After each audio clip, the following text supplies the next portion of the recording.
বিতাড়িত করলেন, আদম আলাইহিস সালামকে সৃষ্টি করলেন, সকল ফেরেশতাদেরকে সিজদা করতে বললেন, সবাই সিজদা করলো ইল্লা ইবলিস। ইবলিস সিজদা করলো না।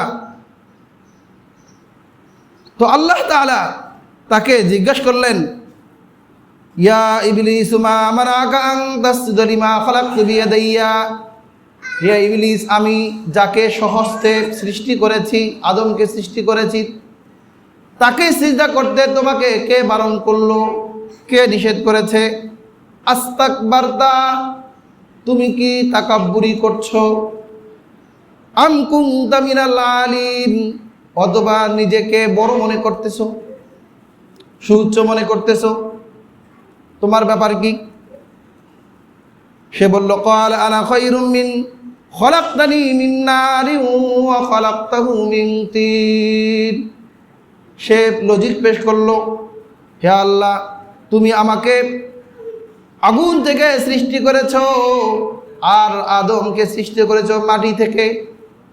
আগুনের স্বভাব হলো উপরের দিকে যাওয়া আর মাটির স্বভাব হলো নিচের দিকে যাওয়া, সুতরাং আগুন কখনো নিচের দিকে যাইতে পারে না। নাউযুবিল্লাহ। আল্লাহ তাআলা অবাধ্যত করলো। আবার এর পক্ষে সে বেয়াদবি করলো, দলিল পেশ করলো। আল্লাহ তাআলা বলেন, ক্বালা ফাখরুজ মিনহা ফাইন্নাকা রাজীম। তুমি বিতাড়িত হয়ে যাও, বের হয়ে যাও, নিশ্চয়ই তুমি অভিশপ্ত। তাহলে এই আয়াত থেকে একটা শিক্ষা হলো, আল্লাহ তাআলা মানুষকে যে কাজের যেভাবে নির্দেশ দেন সেখানে কোনো যুক্তি তালাশ করা যাবে না। বলে লজিকে ধরে না, সেটা তো বুঝে আসতেছে না, আমি কিভাবে এটা করবো, এটা কেন করব? সুতরাং আল্লাহ তাআলা যেভাবে যেরকমভাবে করতে বলেন সেইভাবে পুঙ্খানুপুঙ্খভাবে পালন করা, ওইটাই হলো ইবাদত, উবুদিয়াত। আর যখন সেইটাকে লজিক্যালি বুঝতে যাবে তখন হবে সে শয়তান, বেয়াদব। আল্লাহ বলেন, ফাইন্নাকা রাজীম ওয়া ইন্না আলাইকা লাআনাতি ইলা ইয়াউমিদ্দিন। যে শুধু বের হয়ে যাবে না, বরং তোমার উপরে কিয়ামতের দিন পর্যন্ত আমার লানত, অভিশাপ থাকবে। বলুন নাউযুবিল্লাহ। তখন সে আল্লাহকে বলে, আল্লাহ, তুমি যেহেতু আমাকে বিতাড়িত করলে, অভিশপ্ত বানালে, রব্বি ফাআনজিরনি ইলা ইয়াউমি ইউবাসুন,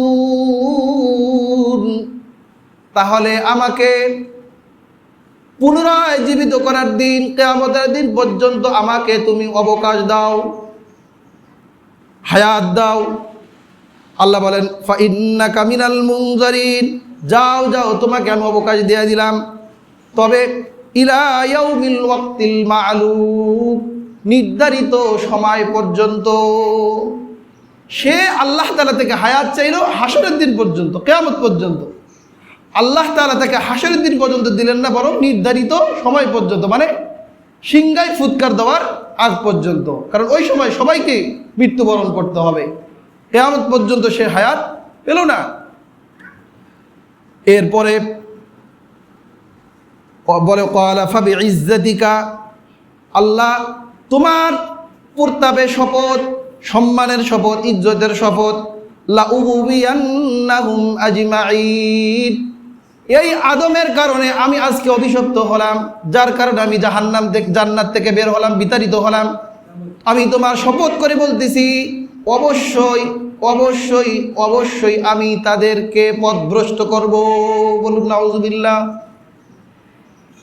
তার একটা ক্রোধ, একটা রাগ, একটা ক্ষোভ এই মানুষের উপরে, যে যার কারণে আমি অভিশপ্ত হলাম, অবশ্যই আমি যেই পথের পথিক, আমি জাহান্নামী, অবশ্যই আমি তাদেরকে জাহান্নামী বানানোর জন্য উদ্যমী থাকব। আল্লাহ বলেন, ঠিক আছে, যাও, সেটাও তোমাকে ক্ষমতা দিলাম, তুমি আমার বান্দাদেরকে পথভ্রষ্ট করো, তবে সব বান্দাদের পারবে না, ইল্লা ইবাদাকা মিনহুমুল মুখলাসিন। সে নিজেই বলেছে যে আমি তাদের পথভ্রষ্ট করব, ইল্লা ইবাদাক, তবে তোমার সে সমস্ত বান্দা, মিনহুম আল মুখলাসিন, যারা নিষ্ঠাবান, যারা সৎকর্ম পরায়ণ, তারা ছাড়া। সুবহানাল্লাহ। সুতরাং যারা নামাজি, মুসাল্লি, তওবাকারী, যারা সব সময় ভালো কাজে নিয়োজিত থাকে, এদের কাছে শয়তানের ক্ষমতা চলবে না, এদেরকে শয়তান পথভ্রষ্ট করতে পারবে না।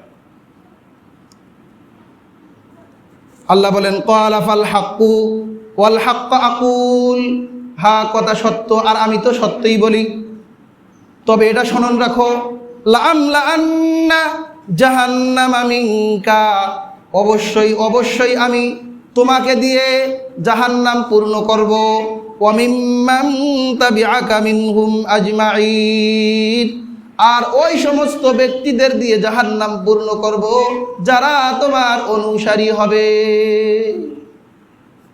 এটাও আমি জানাই দিলাম যে তুমি যাদেরকে পথভ্রষ্ট করতে পারবে, যারা তোমার অনুসরণ করবে, তুমিও যেমন জাহান্নামী, তোমার অনুসারীরাও কি জাহান্নামী।